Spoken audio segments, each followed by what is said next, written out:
히브리서 11장에서 믿음의 사람들을 쫙 나열했습니다. 아벨로부터 해서 에녹, 노아, 아브라함, 이삭, 야곱, 모세, 또 이스라엘 백성들, 그리고 기생 라합. 라합은 특별히 기생이라는 단어를 더 넣었다 했어요. 기생 라합. 그리고 지난주에 이제 히브리서 저자가 도저히 안 되겠다, 이러다가는 내가 이거 히브리서 다 못 쓰고 죽을 수 있겠다라는 생각을 했었던지, 도저히 시간이 부족해서 안 되겠다 하면서 사사들, 그렇죠? 입다, 또 삼손, 또 다윗, 또 선지자들 사무엘, 이런 사람들 열거하고, 또 지난주에 마지막 부분에 이제 제가 외경 이야기도 잠깐 해드렸는데, 바로 또 톱으로 켜죽임을 당한 사람이 누구라고 했어요? 기억하시나요? 톱으로 켜죽임을 당했던 인물, 이사야. 이사야가 나무 사이에, 그쵸?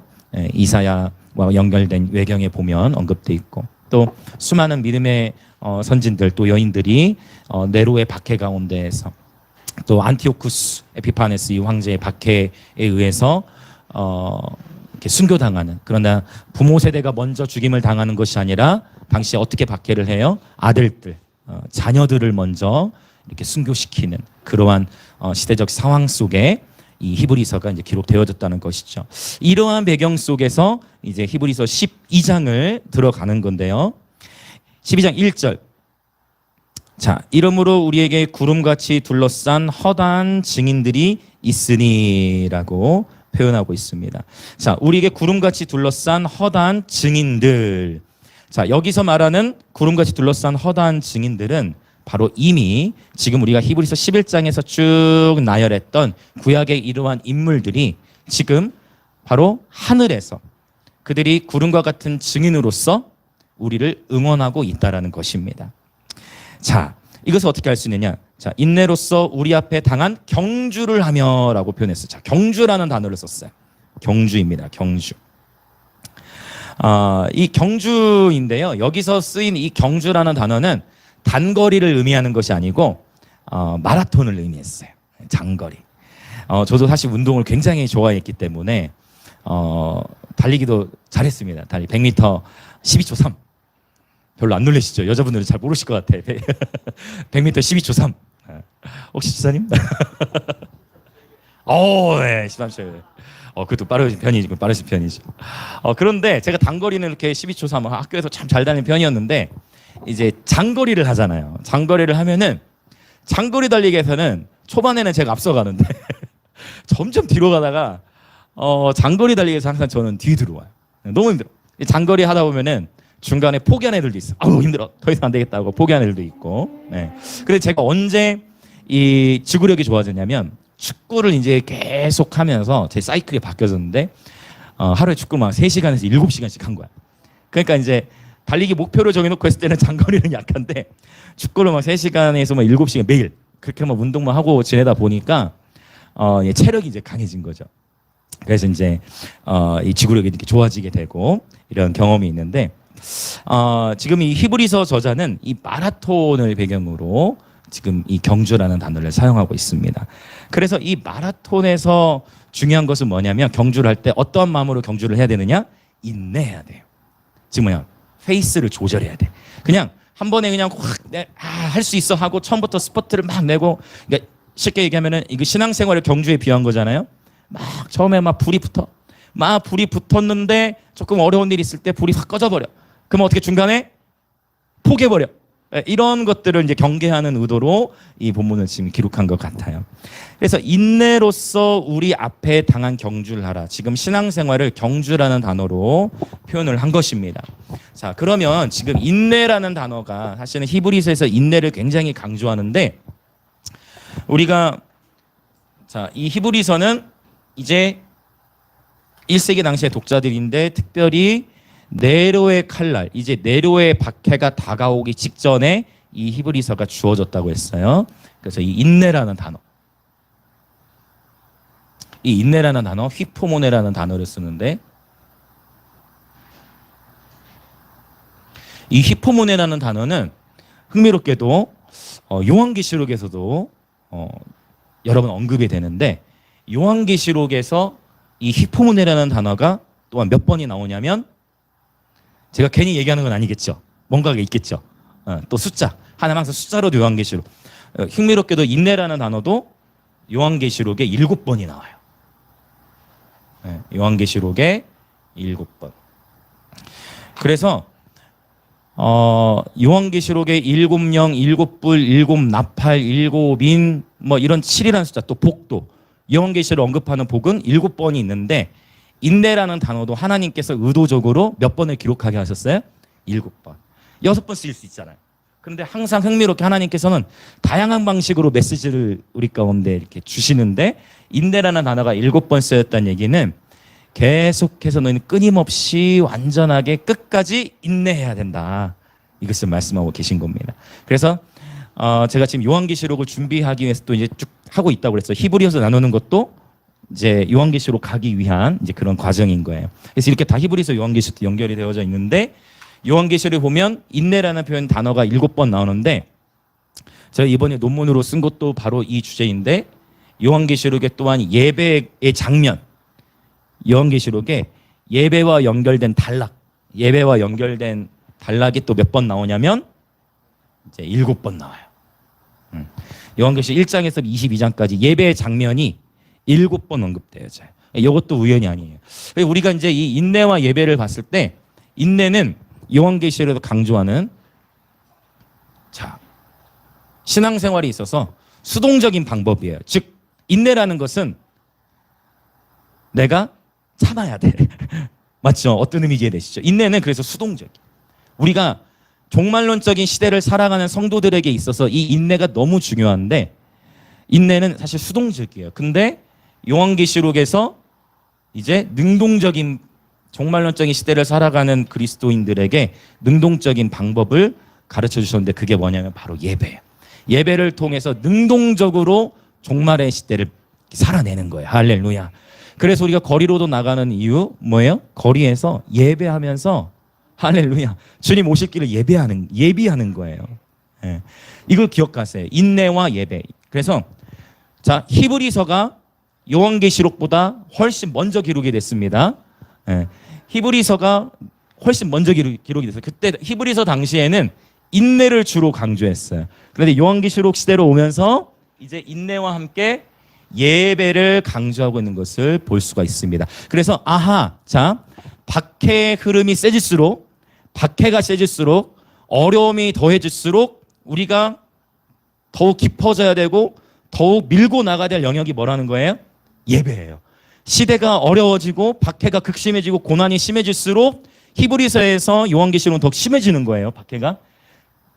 인내하는 차원에서만으로는 어렵다는 거지. 이제 인내와 함께 예배로 가야 된다. 이게 이제 요한계시록 연결되는데 지금 우리 히브리서에서는 바로 이 인내를 강조하고 있다라는 것입니다. 인내는 수동적, 예배는 능동적이에요.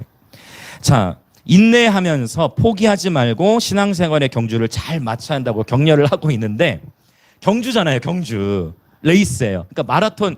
여러분 경주 마라톤 경기 여러분 영상으로 보셨겠지만 영상으로 보면 라인 딱 그 옆에 줄 같은 거 딱 쳐놓고 주변에 사람들이 뭐 해요? 지나가는 선수도 보고 선수들은 어떻게 하면서 물병 없나? 물 지나가다 물 막 던져버리고 이렇게 있잖아요. 가면서 물 하면서 하고 그때 주변의 사람들은 뭐예요? 막 박수치고. 근데 참 그 장면들 여러분 자세히 보시면요. 사람들이 다 박수때 그때 또 하필 그때 물 마시고 던지더라고. 무슨 말 이해되세요? 하필 그때. 사람들이 막 박수 그때 하고 막 물 다 던지고. 여러분 이렇게 응원이라는 것은 서로 격려하고 축복하고 어머 누구누구 지사님 너무 축하해요. 어머 누구누구 지사님 힘내요. 함께해요. 우리 너무 대단해요. 격려하고. 여러분 이런 표현이에요. 칭찬은 고래도 춤추게 한다 했죠. 여러분 우리 그리스도인들이 서로를 격려하고 축복할 때 괜찮아 아니야 하면서도 기쁜 겁니다. 아멘. 여러분 칭찬을 아끼지 마시게 축복합니다. 격려하기를 아끼지 마시게 축복합니다. 오늘 대표 기도와도 또 연결되는 것 같아요. 계속해서 제사장의 입술에는 저주의 권세가 없어요. 제사장은 오직 축복의 권세만 있는 것입니다. 할렐루야. 네, 아멘. 이 경주예요. 그래서 이 구름같이 둘러싼 허다한 증인들이 또 흥미롭죠? 증인이라는 단어는 어디에서 또 등장해요? 요한계시록 11장에. 그렇죠. 요한계 11장에. 근데 보세요. 히브리서 11장, 아니 히브리서 12장에서의 증인은 어디에 있어요? 히브리서 12장의 증인은 구름같이 둘러싼 증인. 하늘에 있잖아. 이미 그쵸? 구약의 성도들 이미 믿음 안에서 승리한 우리 믿음의 선배들. 근데 요한계시록 11장에서의 증인은 어디에 있어요? 땅에 있어요. 요한계시록 11장의 증인을 바로 마지막 시대에 살아가는 저와 여러분으로 부르신 거예요. 땅에서 증언을 하는 것입니다. 우리가 왜 거리로 나갑니까? 땅에서 복음을 증거하는 것입니다. 할렐루야. 네, 그냥 순종하는 거예요. 하나님은 증인을 찾으십니다. 근데 요한계시록 11장에 증인이 복음을 선포하는데 막 그 복음을 선포할 때 막 능력으로 역사하십니다. 그러나 또한 증인들도 박해를 받습니다. 그래서 저와 여러분의 삶에 어느 정도의 박해가 있다? 사단이 두려워하는 것입니다. 할렐루야. 어느 정도 사단이 저와 여러분을 두려워하기 때문에 끊임없이 저와 여러분을 유혹하고, 바벨론적인 세력이 유혹하죠. 짐승의 세력은 박해를 하고, 이 패턴. 짐승의 세력은 박해를 하고, 바벨론에서 요한계시록이 짐승과 바벨론에 나타나잖아요. 짐승은 박해, 바벨론은 유혹이에요. 특별히 무엇으로? 재물로 유혹하거나 아니면 음란, 성적으로 유혹하거나, 이런 패턴. 자, 그래서 경주 가운데 이런 하늘의 이 증인들이 막 저와 여러분을 응원하고 있다는 것입니다.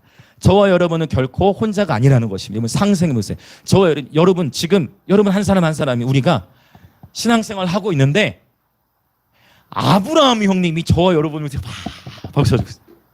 모세가 막 우리를 박수쳐주고 있어요. 에녹이 막 우리를 박수쳐주고 있는 거예요. 할렐루야. 이것이 성경이 증거하고 있는 것이며 힘을 내라는 것이죠.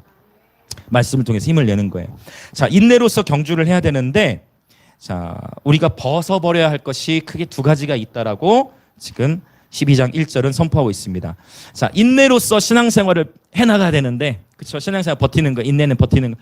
인내로서 신앙생활을 해야 되는데 두 가지를 벗어버리라고 했어요. 첫 번째 무엇을 벗어버리래요? 모든 무거운 것.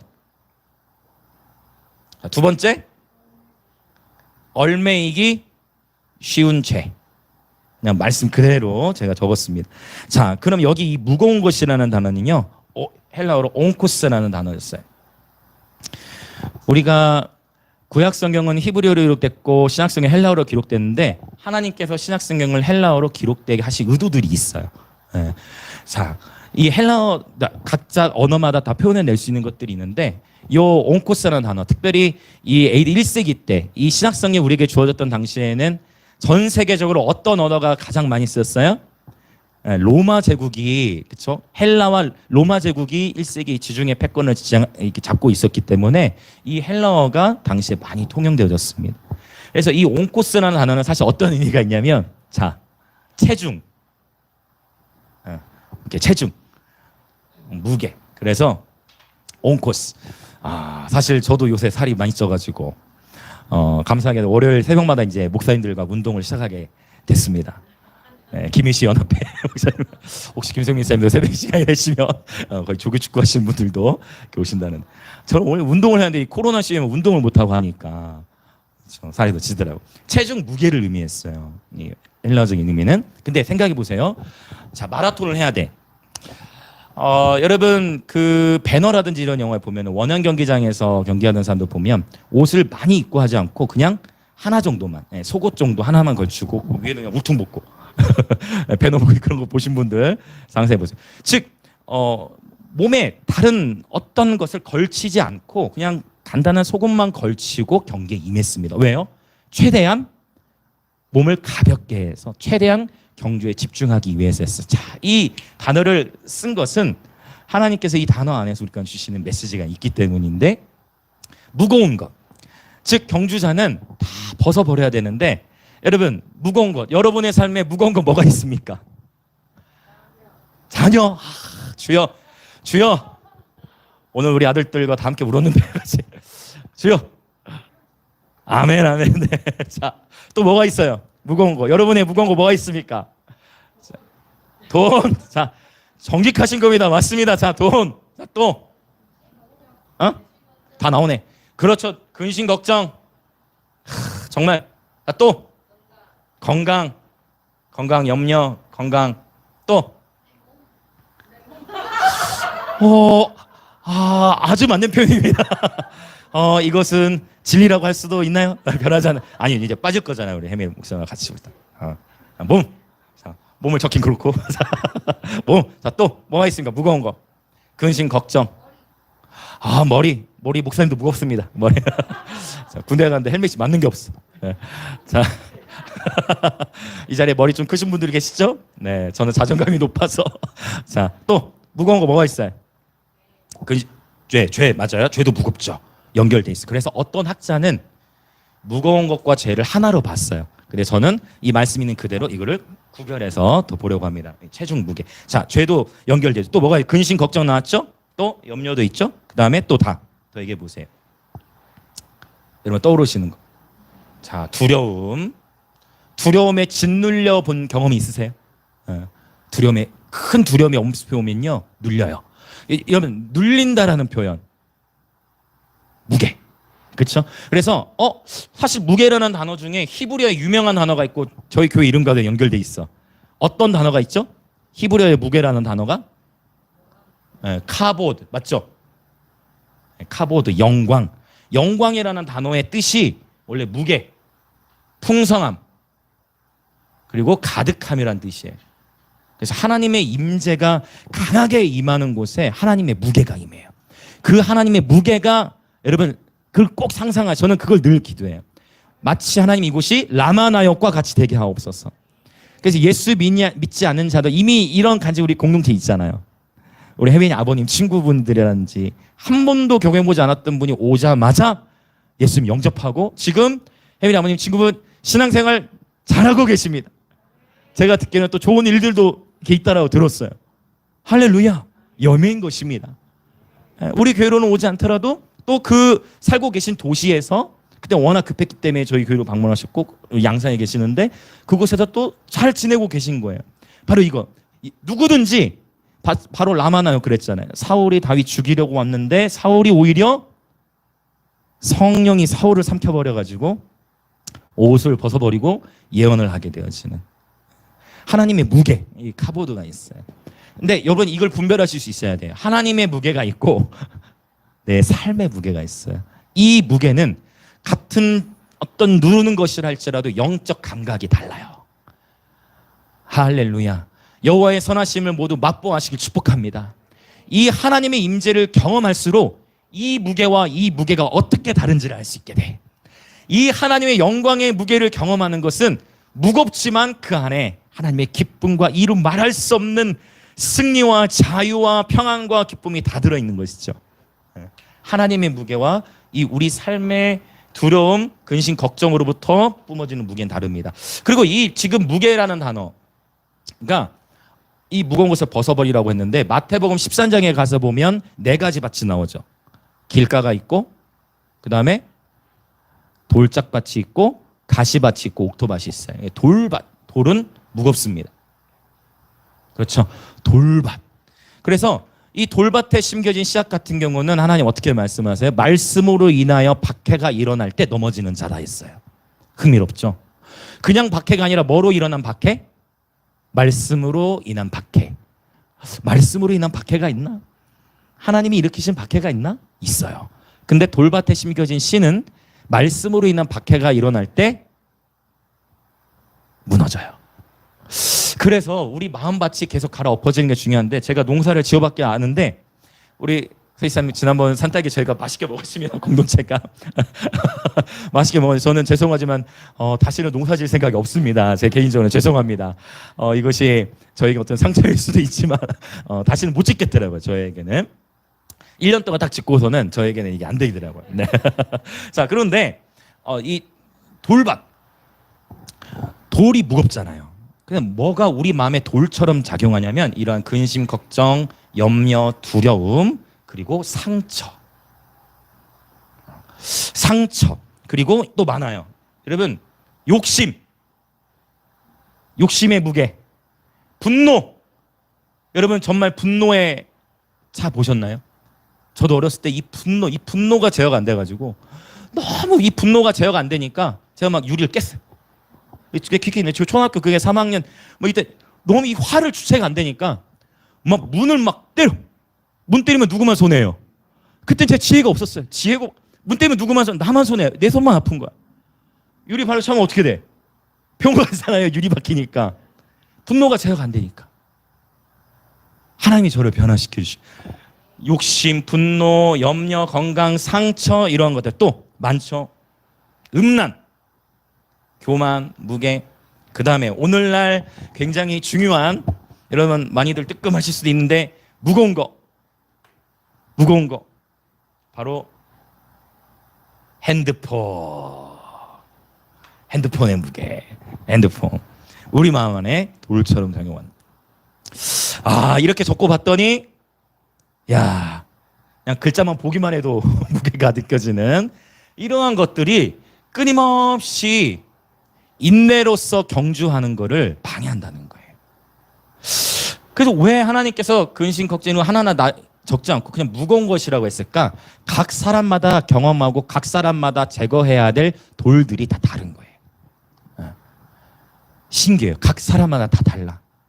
상담학적으로도 그렇고 각 사람마다 다 왜? 처한 상황과 환경이 다 달라. 관계의 어려움도 마찬가지. 어떤 분은 자녀와의 관계, 어떤 분은 부모와의 관계, 어떤 분은 부부 간의 관계, 어떤 분은 고부 간의 갈등. 뭐 이렇게 다 사람마다 달라. 다 다양해. 이 다양한 것들인데 결국 중요한 것은 그게 저와 여러분의 삶이 하나님의 부르심을 향하여 나아가는 데 있어서 가로막는 장애물이라면 어떠한 그런 어떤 영역 안에서 우리가 벗어버려야 할 영역들이 있다라는 것입니다. 글자만 보기에도 무거운 것들이에요.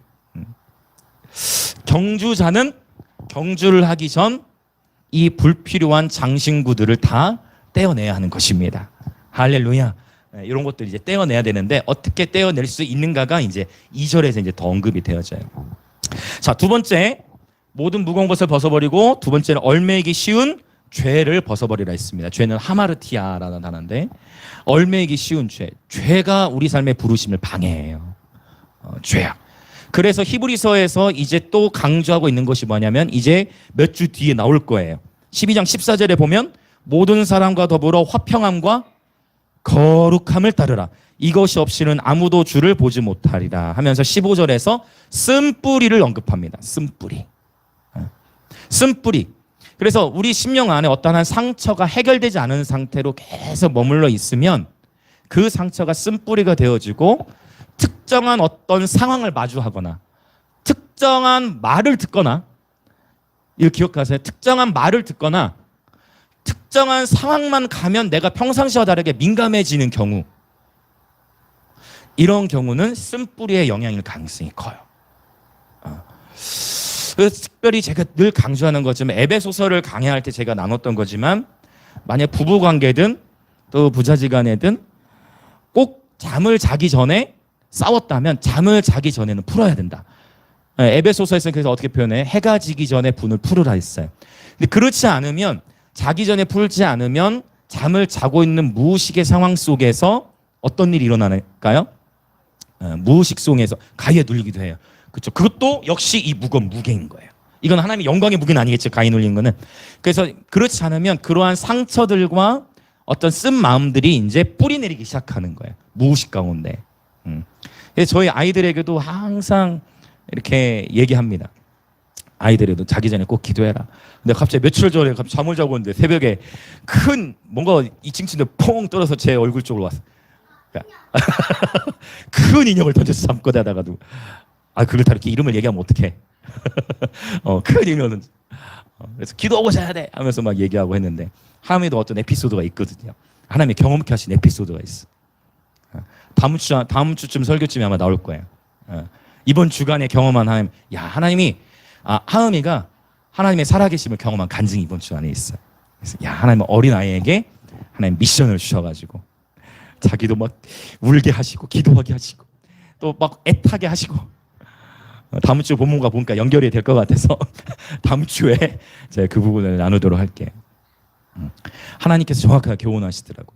자, 이 무거운 것을 제해야 되는데 특별히 쓴뿌리. 그래서 꼭 자기 전에 이 얘기도 하려고 했던 게 아닌데 지금 이게 나오는 거는 하나님 메시지 주시는 겁니다. 오늘 나눌 내용이 아니었는데 꼭 부부간에든 부자지간에든 싸운 일이 있거나 다툰 일이 있으면 꼭 자기 전에 풀으셔야 됩니다. 시간이 늦어지더라도 풀고 주무셔야 돼요. 그 용서와 축복 속에 잠이 들어요. 그렇지 않으면 무의식 가운데 쓴뿌리로 내려가게 된다라는 거. 상처가 쓴뿌리가 되어지기 쉬워요. 이걸 꼭 기억하셨으면 좋겠어요. 자, 이러한 모든 무거운 것과 얼매기 쉬운 죄를 벗어 버리고 이제 2절로 들어가 보겠습니다. 12장 2절. 자, 2절 읽겠습니다. 시작. 믿음의 주요 또 온전하게 하시는 이인 예수를 바라보자. 그는 그 앞에 있는 기쁨을 위하여 십자가를 참으사 부끄러움을 개의치 아니하시더니 하나님 보좌 우편에 앉으셨느니라. 아멘. 자, 여기 믿음의 주라는 표현이 나왔는데요. 믿음의 주. 자, 이 믿음의 주라는 표현은요, 헬러 아르케고스라는 단어를 써요.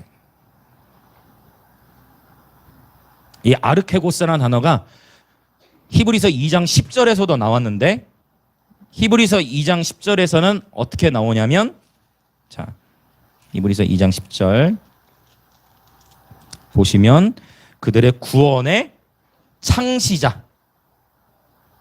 그래서 이렇게 원어를 제가 더 적는 이유는 똑같은 단어인데 지금 히브리서 2장 10절에서는 창시자라고 표현했죠. 근데 히브리서 12장 2절에서는 믿음의 주라는 단어를 썼어요. 그렇죠. 이렇게 이제 흥미로운 거예요. 그래서 히브리서 12장 2절에 아르케고스라는 단어, 히브리서 2장 10절에서는 창시자로 쓰였고, 이 아르케고스라는 단어는 어떤 의미가 있냐? 원래 요한복음 1장 1절에 보면 태초에 할 때 아르케로 시작해요. 그래서 이 아르케고스라는 단어는 어떤 의미가 있냐면 개척자, 그리고 또 우두머리, 의미가 많죠. 지휘자, 이런 의미들이 있고, 이 단어는 개척자 또는 시작과 연결된 단어예요. 믿음의 주. 자, 그리고 믿음의 주인, 그 다음에 우리를 온전하게 하시는 이인 예수. 자, 믿음의 주요 또 온전하게 하다라고 했어요. 온전하게 하시는 이 했을 때는 텔레오테스라는 단어를 씁니다. 자, 온전하게 하는 단어는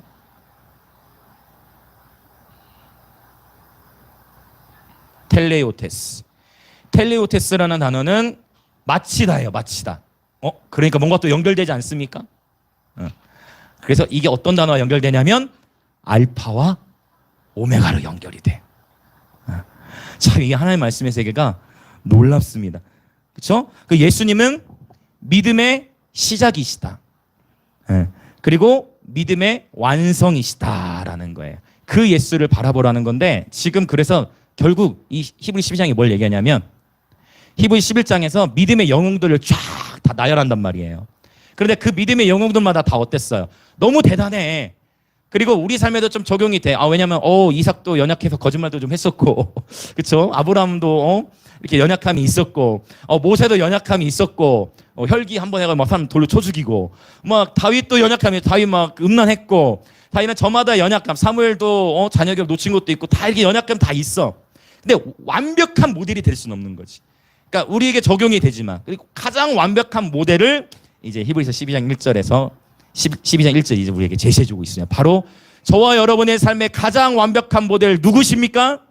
바로 예수 그리스도이십니다. 할렐루야. 그분이 우리 믿음의 시작이신 거예요. 여러분, 그 어느 타고난 사람, 그 어느 타고난 사역자가 저와 여러분의 믿음의 모델이 아닙니다. 저와 여러분의 유일한 믿음의 이 아르케고스 창시자, 이 믿음을 창시자는 예수 그리스도이십니다. 저와 여러분의 믿음을 끝까지 붙들어 주실 수 있는 분, 이 경주를 끝까지 완주할 수 있도록 우리 믿음의 마침이 되시는 분은 예수 그리스도이십니다. 그래서 여러분, 우리의 신학은 예수 그리스도를 기준으로 세워져야 돼요. 예수님께서 거리에서 복음을 전하셨기 때문에 우리도 거리로 나가요. 예수님이 전하셨기 때문에 나가는 거예요. 전도는 사람을 데려와서 앉히는 것이 아니고, 전도는 도를 전하는 것입니다. 전도는 복음을 선포하는 거예요. 증인의 사명은 사람을 채우는 것이 아니고, 사람을 채우는 것은 잔치가 열리면 돼요. 귀는 자는 성령이 교회들이 하신 말씀을 들을지어다. 요게 여러분 마태복음에도 있어요.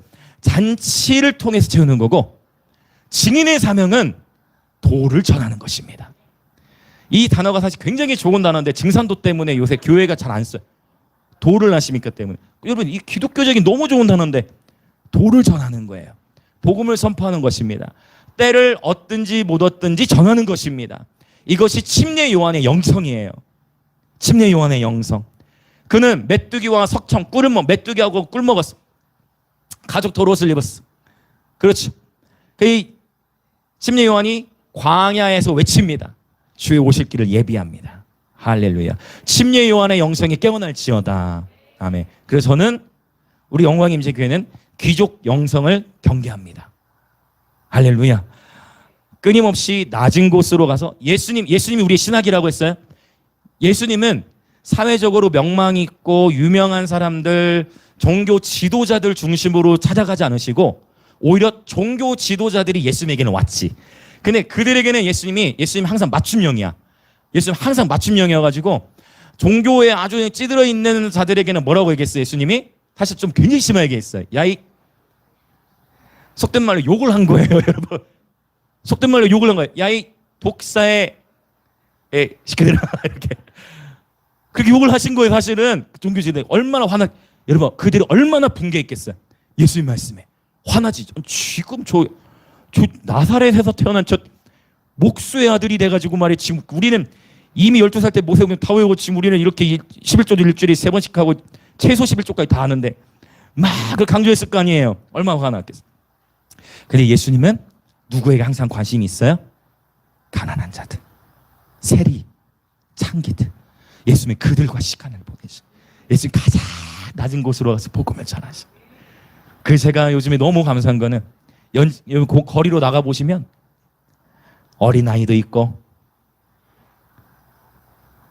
아이 안고 나오는 젊은 부부도 있고 어르신들도 있고 샬라샬라 외국인들도 많고 그렇죠? 김해 외국인들 많이 살잖아요. 여러분 계속 우리는 예수님이 하신 대로 그냥 나아가는 것입니다. 그분을 그냥 따라가는 것입니다. 그분이 하신 대로 나아가는 거예요. 예수님께서 전파하셨어요? 우리도 전파해. 그리고 예수님께서 귀신을 내어 쫓으셨어요?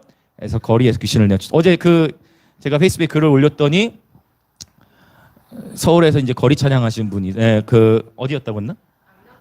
강남이었는데 거기서도 거리에서 예배하는데 이제 예배하는 중에 귀신이 떠나갔다라고 누가 댓글을 이렇게 다셨어요. 여러분 사실 우리가 귀신 많이 쫓아내고 있습니다. 할렐루야. 여러분 귀신 많이 쫓아내고 있어요. 할렐루야. 할렐루야. 예, 거리에 나가서 여러분 많이 쫓아내고 있어요. 그래서 여러분 믿음의 눈으로 바라보십시오. 예, 하나님 그럼 나가서 찬양할 때 어둠의 영이 떠나가는 거예요. 대화 가운데서 여러분이 믿지 않는 자들과 대화하면서 어둠의 영이 떠나가요. 황지사님 그 처음 보는 분에게 그렇게 선지자에게 메시지 전하는 거 어둠이 떠나가는 거예요. 낯을 이렇게 많이 가리시는 분께서 나가셔서 복음을 선포하는 거 하나님 하시는 거죠. 하나님 아시는 거죠. 저는 군대에 있을 때 저는 항상 가운데 자리. 앞에도 싫고 뒤에도 싫고 항상 가운데만 있는 사람이. 저는 앞에 싫어요. 저는 그냥 주님이 좋아요. 저는 예수님이 좋아요. 지난 금요일도 예배를 드리는데 너무 행복한가 예배를 드리는데 저는 예수님이 너무 좋아요. 나는 알 수 없어요. 나는 역겹 투성이 나는 예수님이 좋아요. 할렐루야. 저의 예배의 기름음은 광야에서 왔어요. 벌써 10년이라는 세월 동안 거리에서 계속 외치면서 하나님이 저를 하나님이 그분의 형상대로 바꿔 가시더라고요. 그분이 바꾸시는 거예요. 그분이. 제가 말씀드려요. 변화는 항상 성경의 모든 변화라는 단어는 다 수동태로만 쓰였어. 내 힘으로 나 변화해야지. 나 변화할 거야. 그게 되는 게 아니에요. 믿음의 창시자이시고 우리 믿음을 붙들어 주시는 예수께서 우리를 변화시켜 가시는 것입니다. 성경의 모든 변화는 다 수동태로만 쓰였다는 거예요. 그분이 변화시키시는 거예요. 할렐루야, 할렐루야. 그분만이 우리의 신학이에요. 예수님만이 우리의 전부가 되시는 거. 그분이 가르치셨으니 우리도 가르치고 전파하셨으니 우리도 전파하고 그분이 가난한 자와 연약한 자들에게 다가가셨으니 우리도 나아가서 연약한 자들에게 더 섬기고 할 수만 있으면 더 구제하고. 아멘. 아멘, 아멘. 예수님만 우리의 최고의 신학의 기준이 되십니다. 그분만이 저와 여러분의 믿음의 모델이 되시는 것입니다. 할렐루야. 그러고 봤더니 이 믿음에 있어서 그 앞에 있는 예수님께서 그는 그 앞에 있는 기쁨을 위하여 십자가를 참으셨다고 표현하셨어요. 그러니까 이 믿음으로 인내하는 데 있어서 자꾸만 우리로 하여금 예수님을 바라보도록 하는데, 신앙생활 하는 데 있어서 이거를 꼭 기억하라는 거예요. 그 앞에 있는 기쁨을 위하여 무엇을 참으셨어요? 십자가. 그리고 십자가 부끄러움을 개의치 아니하셨어요. 여러분, 예수님을 믿고, 여러분 이럴 수 있어요. 어찌 보면 우리 학생들, 우리 다음 세대들에게도 이럴 수 있어. 사소한 거일 수 있지만 학교에서 급식이 나왔네. 급식이 나왔어. 밥이 왔어. 자, 식사기도 합니까? 한답니다. 자, 여러분 그것조차도 못할 수 있어요. 왜? 아니 여러분, 이거 실제 우리 아이들에게 예준이도 한답니다. 다시 물어볼까? 다시 물어볼까? 여러분, 아이들에게 있어서 아이들의 상황에 믿음의 분량이 있어서 다른 사람이 볼까봐 부끄러워서 못할 때가 많다는 거예요. 이걸 어떻게 잘하냐고요? 저도 어렸을 때 그런 경험이 있거든요. 그래, 하나님은 정직한 자의 고백을 기뻐하신다. 왜? 누가 살짝 식판 받아오면서 살짝 눈 감고 다녀. 보니까 같이 웃으신 분들은 같이 경험이 있으시. 여러분, 사소한 거지만 우리가 얼마나 복음을 자랑스러워하기보다 은근슬쩍 나도 모르게, 그렇죠? 복음을 부끄러워하는. 바울이 도전하죠. 내가 복음을 부끄러워하지 아니하노니. 할렐루야. 이 복음에는 하나님의 능력이 나타났어. 복음에는 하나님의 능력이 나타났습니다. 할렐루야. 믿음에서 믿음에 이르게 하는 이 복음의 능력. 저와 여러분의 삶에 이 복음의 능력이 충만하게 나타나시길 예수님의 이름으로 축복합니다. 아멘, 아멘. 예수님께서는요, 제자들이 얼마나 기대했어요. 저분이 메시아다. 빌립이, 야, 나다나엘이, 아니 내가 무화과나무 아래서 한 일을 어떻게 하셨지? 저분이 메시아다. 내가 저분을 따르라. 그리스도라는 표현이 메시아예요. 히브리어로 메시아, 헬라어로 그리스도. 저분이 그리스도다. 저분이 메시아다. 고백한 거예요. 흥미롭게도 여러분, 사복음서에 이제 우리 히브리서 끝나고 요한복음 간다 했죠. 사복음서에 마태복음부터 누가복음까지는 메시아라는 단어가 나오지 않는데 요한복음에는 2번 메시아라는 단어가 정확하게 언급이 돼요. 특별히 요한복음 4장에서 제가 이 예배와 연결돼서 사마리아 여인 굉장히 중요하다 했잖아요. 그리고 요한복음 1장에서 메시아라는 요한복음, 나중에 요한복음 나눌 때 자세히 말씀드려요. 하고 싶은 얘기는 무진장해. 여러분, 메시아. 이 빌립도, 야, 저분이 메시아다. 나다나엘도, 야, 저분이 메시아다 하고 막 예수님이 제자들이 됐는데 그들이 생각했던 방식으로 예수님이 막 로마 막 지금 정치계로, 아니 빨리 지금 선거 나가셔가지고 빨리 지금 우리 여기 정복해가지고 나라를 빨리 복음화 시켜야 되는데, 예수님이 자꾸만, 그러면 정치 원료들도 만나야 되는데, 로마의 원로들도 좀 만나야 될 거 아니에요. 황제들 좀 만나야 될 거 아니에요. 근데 예수님 자꾸 어디로만 가요? 아니 시간 없어 죽겠는데 자꾸 이제 동네로 가. 예수님 거기 뭐하러 가? 예수님 뭐하러 가요? 얼마나 많이 생각해. 거기 왜 가요? 거기에 누구누구 여인 내가 만나야 된다. 이거 사마리아 통과해야 돼. 유대인들은 사마리아 잘 통과 안 해요. 부정하다 해가지고 돌아간단 말이야. 아니야, 사마리아 통과해야 돼. 거기 오늘 내가 만나야 될 한 여인이 있거든. 예수님의 관심은 한 영혼에게 있었어. 제가 오늘 왜 더 행복한 줄 아세요? 제가 한 영혼을 위해, 아이들을 위해 울 수 있어서 행복해요. 제가 울기 시간 애들도 같이 울더라고. 같이 나누고. 여러분, 한 영혼이에요. 한 영혼을 위해 여러분 한 앞에 헌신하시기 축복합니다. 황 선생님 처음 연락된 분 연락 주고받으면 그분 제자와 삼으시길 축복합니다. 예, 할렐루야. 한 영혼이에요. 우리에게 맡겨주신 한 영혼. 그 한 영혼. 예. 예수님도 그 한 영혼. 예수님 하신 대로 하는 거예요. 예수님도 그 한 영혼. 그리고 예수님 어디로 가셨어요? 자꾸 희한한 길로 가다가 십자가로 갈 때는 결국은 제자들이 예수님을 떠나버리잖아요. 그러한 배신도 겪고 얼마나 부끄러워. 내가 3년 동안 같이 먹고 자고 싸고 다 해냈고 먹고 다 볼고 다 받는 그 제자들마저도 예수님 메시아라고 어머 우리 메시아시다 했는데 예수님 십자가로 가는 그 길에는 떠났잖아요. 할렐루야. 여러분, 십자가 다수결이 이 십자가의 길과 항상 연결되진 않아요. 예수님이 십자가로 가셨어요. 많은 이들이 조롱했습니다. 그러나 예수님은 부끄러움을 개의치 아니하셨어요. 할렐루야. 예수님처럼 부끄러움을 개의치 마시길 예수님으로 축복합니다. 여러분 담대하십시오. 당당하십시오. 여러분 일터에서 여러분이 크리스천이신 걸 더 드러내셨으면 좋겠어요. 제가 지금 딱 기억나요. 예전에 제가 그 웅진 업계 잠깐 있을 때 그 당시 저희 부교육자분 사례를 더 이렇게 잘 챙겨드리기 위해서 제가 그 웅진 업에 몸을 담고 있을 때 교육받으러 다 가가지고 이제 일찍 도착 부산으로 갔거든. 가서 우리 그냥 당당 성격 딱 이거 배워가지고 읽고 있더니 이제 그 팀장이 와서 이상하다 저 사람 이상하다 이렇게 이제까지 이런 사람이 없었는데 앞에서 성경책 읽고 있으니까 이상하다 하더니 감사하게 제가 그 훈련 이 학습지기에 몸담으신 분들은 아시겠지만 그때 제가 이제 그 보통은 여자분들이 교사 또 많이 하는데 제가 감사하게 트리플 A 교사로 합격을 했었습니다.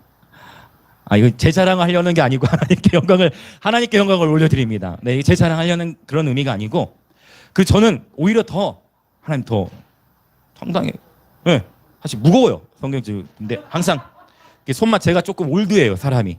그래서 젊은 친구들만 핸드폰을 보는데 저는 그냥 이런 게 좋아요. 종이 이렇게 내 손때 묻은 거.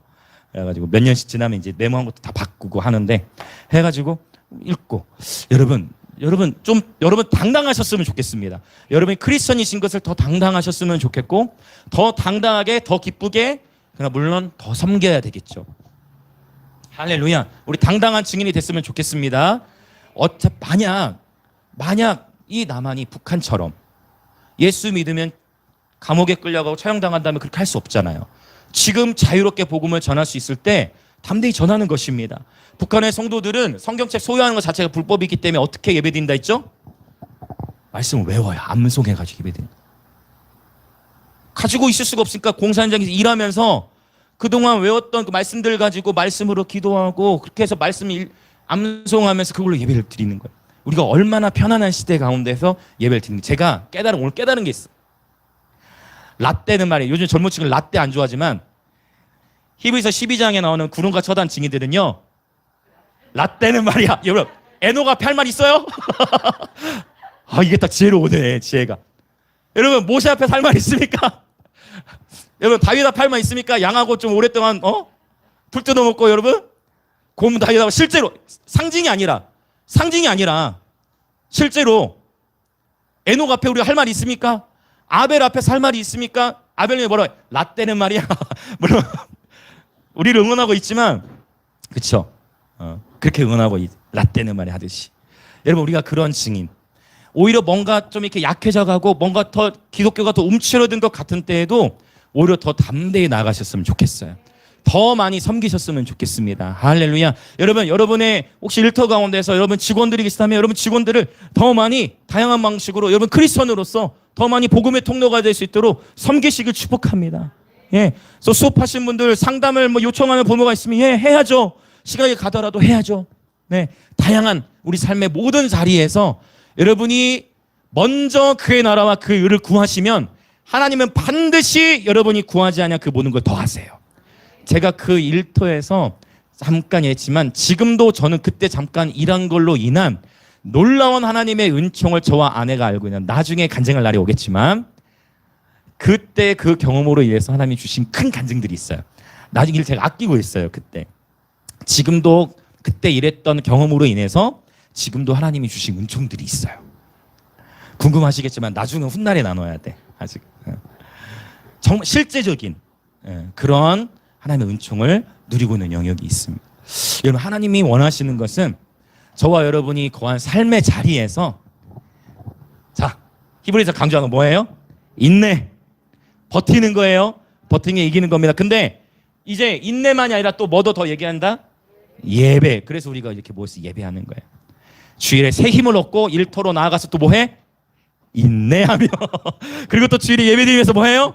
공동체가 함께 예배하고 교제하면서 새 힘을 얻고 또 삶의 현장에서 인내하고 그렇게 살아가는 것입니다. 예수님께서 평판을 두려워하지 않으셨어요. 사람의 평판. 여러분 사람의 시선을 신경 쓰지 말고 예수의 시선을 신경 쓰는 저와 여러분 되기를 원합니다. 그럼 반드시 하나님께서 여러분의 삶에 돌파를 주세요. 사람을 두려워하면 올무에 걸리게 되거니와 여호와를 의지하는 자는 안전히 거하리로다. 여러분이 자꾸 세상의 눈치를 볼수록, 죄송해요, 여러분이 직장 상사의 눈치를 더 세상적으로 볼수록 여러분은 더 올무에 걸리게 돼요. 잠깐 또 이게 반복되지만 하나님 떠올려 주시네요. 제가 더 나누길래 저 같은 동종 업계에 잠깐 일했던, 저와 예배 사역했던 한 형제가 있어요. 그 형제는 드러머인데 그 형제는 목사님, 굉장히 터프한 친구야. 덩치도 커요. 덩치 굉장히 큽니다. 굉장히 터프한 친구예요. 근데 이 청년이 하나님을 위해 살아가는데 그 일터 현장에 가가지고 구몬 업계에서 우리나라 10대 안에 10명 안에 든 교사가 됐어요. 별로 안 놀라시죠? 학습장 안에서 한 회사에 구몬에서 10위 안에 들어요. 10위 안에.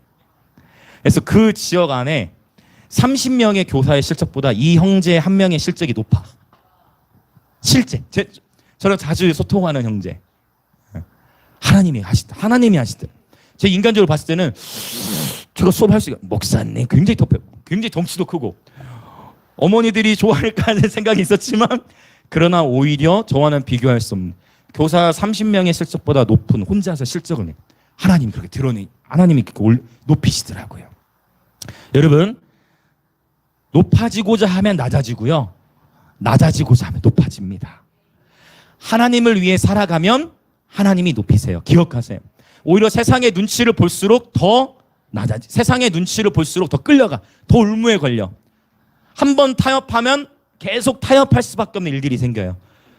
그래서 우리 그리스도인들이 성실해야 될 수밖에 없어. 당당하려면 그만큼 더 성실해야 되고 더 부지런해야 되는데 여러분의 그 부지런함과 성실함 위에 하나님께서 기름을 부으셔서 이것도 히브리서에 나타나. 히브리서 1장에 즐거움의 기름이 임하면 동료들보다 승하게 되는 일이 일어나요. 즐거움의 기름 부음이 임할 때 승하게 되는 일, 즉 탁월함이 증가됩니다. 그래서 이 시간 우리 주 예수 그리스도로 이 자리에 계신 모든 분들을 향해 제가 선포하는 것은 여러분, 여러분이 계신 삶의 자리에서 주와 친밀히 동행하고 일터에서 신실하고 성실하게 살아내실 때 하나님께서 여러분의 삶의 탁월함을 증가시키실 것을 예수님으로 선포합니다. 그리하여 여러분을 통해 놀라운 복음이 증거되게 될 것입니다. 할렐루야. 움츠리지 마십시오. 강하고 담대할지어다. 지금부터 일어날 때입니다. 자, 부끄러움을 개의치 아니하시더니 그 다음에 하나님 보좌 우편에 앉으셨느니라. 와우. 이게 십자가만 있는 게 아니에요. 하나님 보좌 우편에 앉으셨다는 건 뭐예요? 십자가, 부활, 승천. 자, 이것을 기억하십시오. 여러분이 힘들 때마다 예수님이 가신 그 십자가를 묵상하십시오. 여러분이 인내하기 힘들 때마다 예수님이 받으셨던 모욕을 묵상하십시오. 여러분이 힘드실 때마다 예수님이 그 모든 죽음과 사망 권세를 깨뜨리시고 하나님 보좌 우편에 앉아 계신 것을 상상하시고 저와 여러분도 그 보좌 옆에 앉게 될 것입니다. 주님께서 라오디게 교회 성도들에게 말씀하셨어. 이기는 자들은 바로 하나님께서 그 하나님 보좌 주위에 내 보좌에 함께 앉게 하게 해주겠다라고 말씀하셨어요. 할렐루야, 할렐루야. 놀랍습니다. 자, 그래서 히브리서 12장 2절 믿음의 주요 온전케 하시는 이 예수를 바라보자. 예수님을 바라보는 것이 예배입니다. 예수님을 바라보는 것이 예배예요. 그래서 우리는 이름한 이렇게 연합하여 모여서 예배드리는 이 시간을 통해 우리가 왜 찬양하면서 누구를 계속 바라보는 거예요? 예수님을 바라보는 거예요.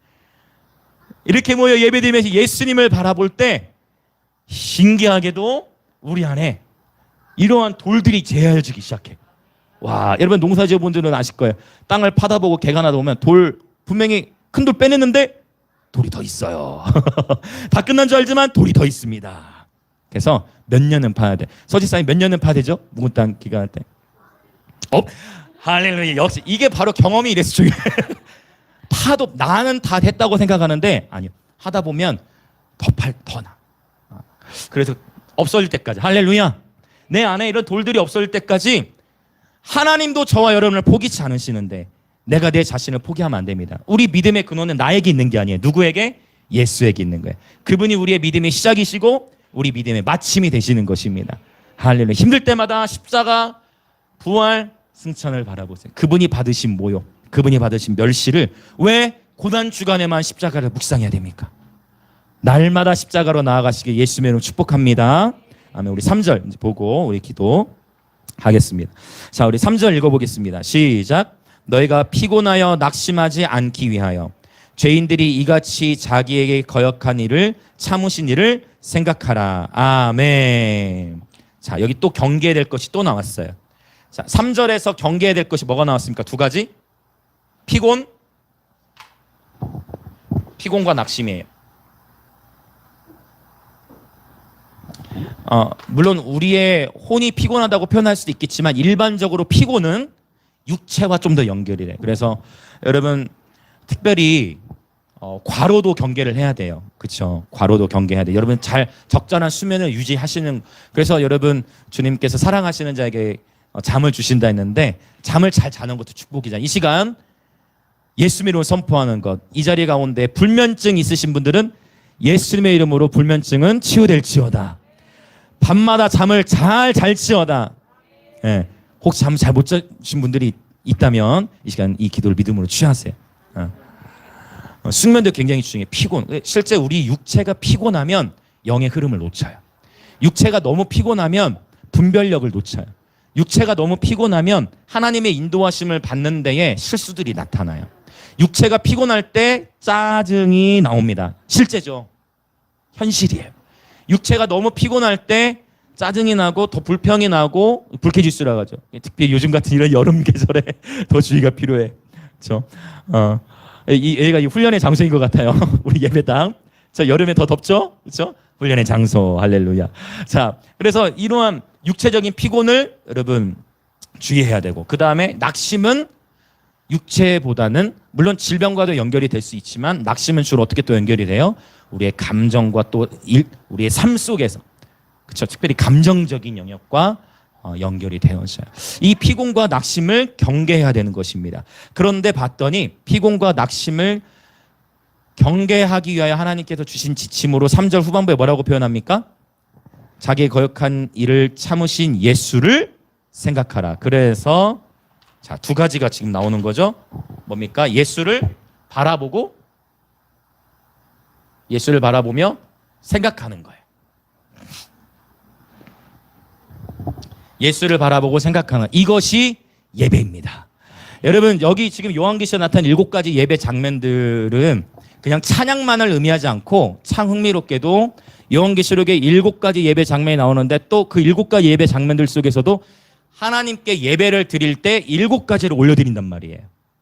죽임을 당하신 우리 어린 양께 모든 능력과 부와 지혜와 힘과 존귀와 영광과 하나, 능력 처음에 나왔습니다. 하나 더, 찬송. 네, 7가지. 아무튼 7가지예요. 그래서 이 7가지가 나오는데 찬송도 예배 안에 하는 분야인 거예요. 즉, 이 회중에 이렇게 올려지는 찬양도 예배이지만 여러분이 빨래를 하시면서도, 여러분이 집안 일을 하시면서도, 여러분이 일터에서 일을 하고 운전을 하시면서도 여러분은 그 자리에서 예배하실 수 있어요. 뭐 함으로? 예수를 바라보며 예수를 생각함으로. 그 자리에서 말씀을 읊조리고 하나님 찬양하면 주님 영광 받으세요. 기도하고 막 말씀을 기도하고 막 찬양하고 하면서 언제 어디서나 우리는 예배할 수 있어요.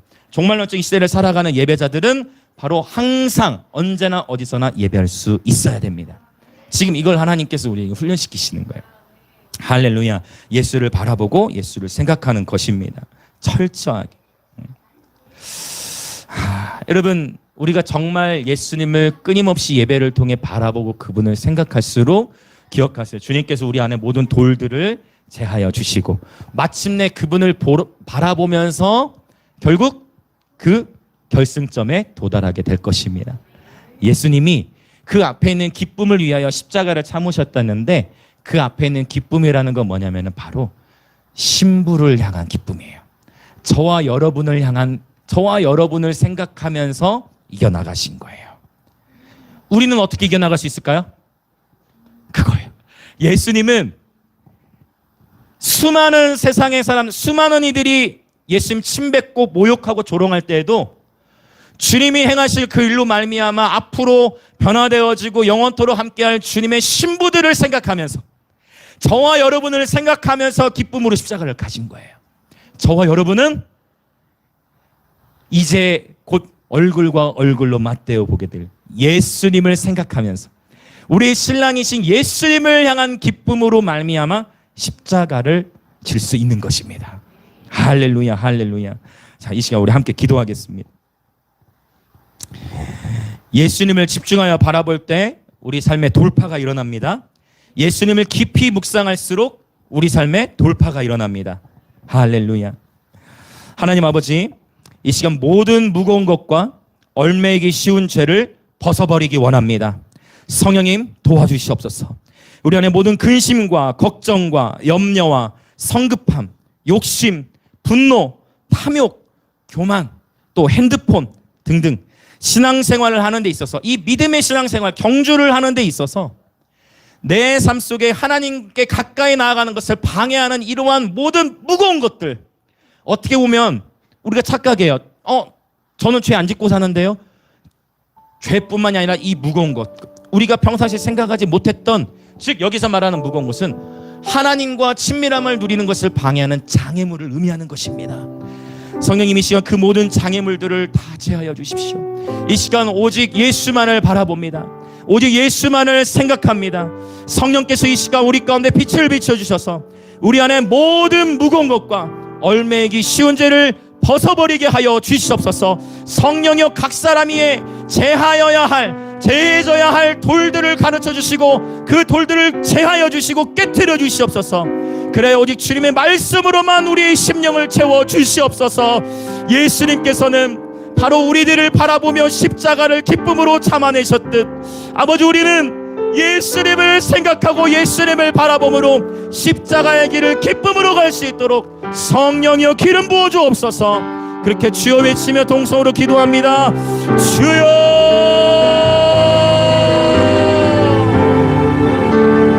예, 주님 간절히 기도합니다. 아버지, 그렇습니다.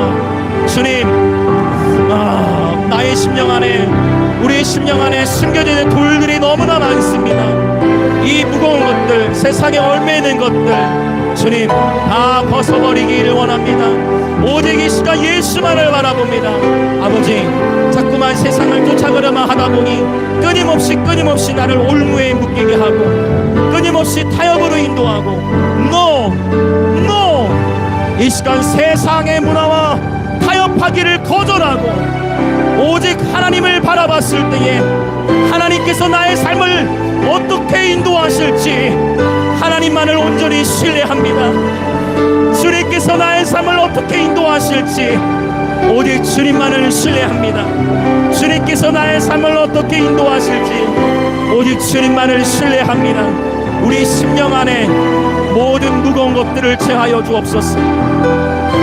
성령여, 이 시간 우리 심령 안에 모든 근심과 걱정과 또 건강의 염려와 음란과 두려움과 욕심과 야망과 성공의 욕심, 교만함, 음란함, 거짓된 자아, 또 핸드폰에 대한 매료됨, 아버지, 이 시간 우리를 새롭게 하여 주시옵소서. 나도 모르게 내가 죄라고 여기지 않았던, 아버지, 내가 죄라고 여기지 않았던 모든 무거운 것들, 하나님 우리를 경주자로 부르셨습니다. 주님 우리를 경주자로 부르셨습니다. 모든 무거운 것들을 벗어버리기 원하오니 성령여, 이 시간 우리 마음 안에 무거운 돌들을 제하여 주시옵소서. 아멘, 아멘, 아멘, 아멘, 아멘, 할렐루야. 유다가 밭을 갈고 기경한다 말씀하신 것 같이 주님을 예배하는 가운데에 우리 안에 돌들을 깨트려 주시는 주님 찬양합니다. 주님을 예배하는 가운데에 우리의 묵은 땅을 기경하여 주시니 감사합니다. 아멘, 아멘, 아멘, 아멘, 아멘, 할렐루야, 할렐루야.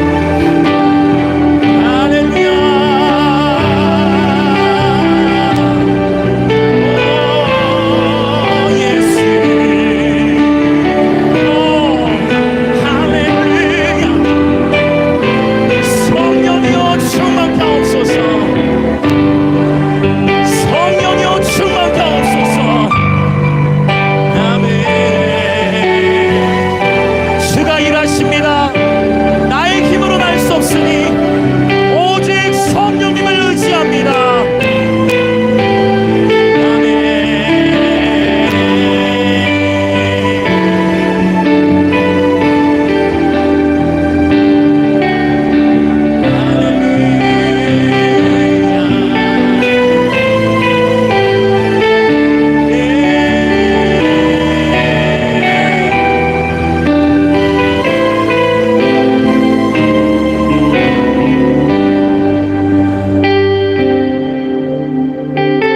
주님은 너무 좋으신 분입니다. 주님, 우리가 나를 위하여 수많은 멸시와 천대 속에서도 기쁨으로 십자가의 길을 가신 주님, 여러분, 이 기쁨은요 감정적인 기쁨이 아니에요. 예수님도 감정으로는요 힘들었어요. 예수님도 감정으로 힘들어서 십자가 지시기 전에 겟셋마네에서 땀이 핏방울이 되도록 예수님도 감정으로는 힘든 거예요. 여기 이 히브리서 12장 2절에서의 기쁨은 감정적인 기쁨이 아니라 영적인 기쁨, 성령의 열매로 나타나는 기쁨이에요. 솔직한 거죠. 여러분, 십자가의 길을 가는 데 있어서 시름이 있지요. 인내하는 데 있어서 힘들지요. 그러나 감정을 넘어서는 예수를 소망함으로, 예수를 바라보고 예수를 생각함으로, 그분을 묵상하고 그분을 즐거워하는 가운데, 그분을 바라보는 가운데 주님이 부어주시는 이루 말할 수 없는 감정의 차원을 넘어서는 기쁨이 있는 것입니다. 할렐루야. 이것은 우리의 감정과 상관이 없는 것입니다.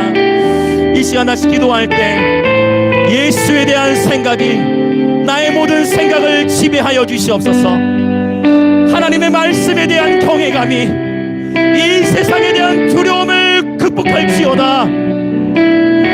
예수가 전부다. 예수가 내 삶의 전부다.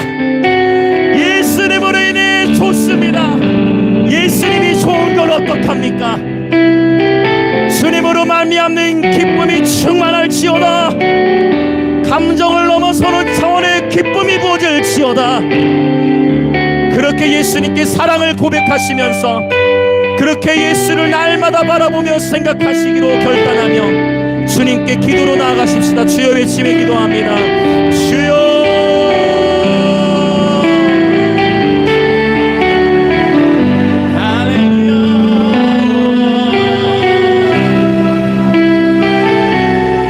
아버지, 내 느끼는 감정을 넘어서서 예수님께서도 십자가를 통과하실 때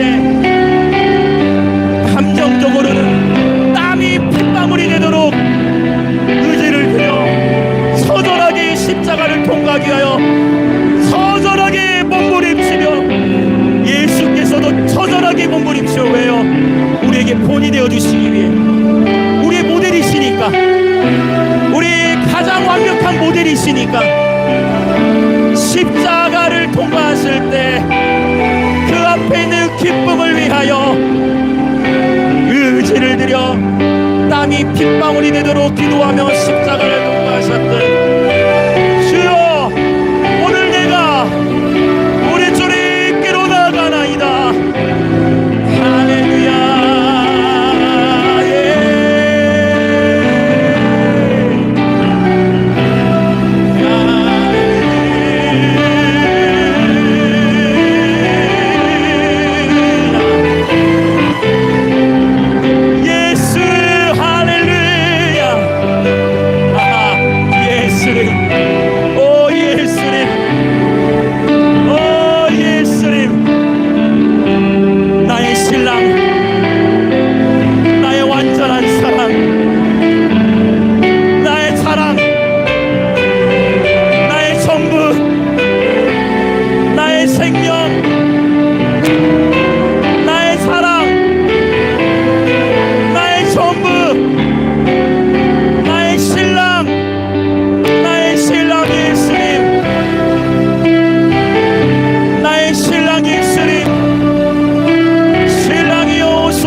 오직 예수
아름답고 존귀하신 예수님, 우리의 인생의 가장 큰 모델이 되어주시고 우리 신앙의 모델이 되어주시고 지금도 하늘에서 구름같이 허다한 증인들, 우리 에녹, 노아, 아브라함, 이삭, 야곱, 모세, 수많은 하나님의 믿음의 선진들이 구름대같이 아버지 우리를 위하여 응원하고 함께 격려하고 있는 아버지, 이러한 응원단, 이러한 하나님의 믿음의 선진들의 중보와 응원 소리를 보고 들을 수 있는 영적 귀와 눈을 열어 주옵소서. 결코 우리가 혼자가 아님을 알게 하여 주옵소서. 결코 혼자가 아님을 알게 하여 주옵소서. 아버지, 예수께서도 그 앞에 있는 기쁨을 위하여 십자가를 지셨지만 육신으로는 의지와 감정을 꺾기 위하여 땀이 핏방울이 되도록 간절히 기도하셨듯 오늘 우리 또한 우리 신랑이신 예수님을 내 모든 인생의 순간순간 계절지 속에서 예수님만을 즐거이 따라가기로 결단하는 가운데에 우리도 실제 감정적으로 또 육체적으로 경험하게 되는 수많은 갈등과 아픔과 고난의 환경 속에서도 끊임없이 예수를 바라보고 생각함으로 우리 주님만을 따라갈 수 있도록 우리 믿음의 알파가 되시고 우리 믿음의 오메가가 되시는, 시작과 마침이 되시는, 우리 믿음의 주인이 되시는, 그래야 마침내 우리를 온전케 해주시는 예수님을 날마다 바라보고 생각하는 가운데에 성령이여, 우리도 인지하지 못하는 사이 우리에게서부터 많은 돌들, 근심과 걱정과 두려움과 돈에 대한 염려와 관계와 수많은 상처와 아픔들을 주님께서 직접 제하여 주시고 주님 우리를 부르신 인생에서 주님 부르실 때까지 이 인생 신앙생활이라는 경주를 잘 마칠 수 있도록 성령이여 늘 함께 동행하여 주옵소서. 오늘 주 앞에 믿음으로 기쁨으로 예물을 드린 주의 몸된 모든 지체들 하늘의 신령한 복과 땅의 기름진 복으로 축복하여 주시고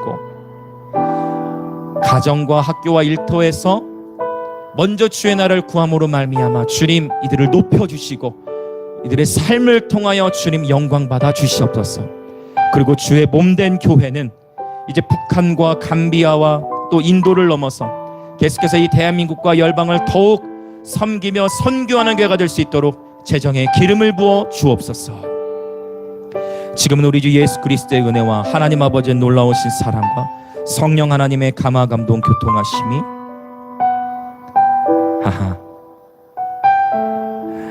모든 무거운 것과 얼매기 쉬운 죄를 벗어버리고 인내로서 경주하기로 결단하는 우리 영광임직의 모든 가족들과 또 이 예배에 참여하고 계신 그리스도의 몸의 모든 지체들 가운데에 지금으로부터 영원토록 함께 있을지어다.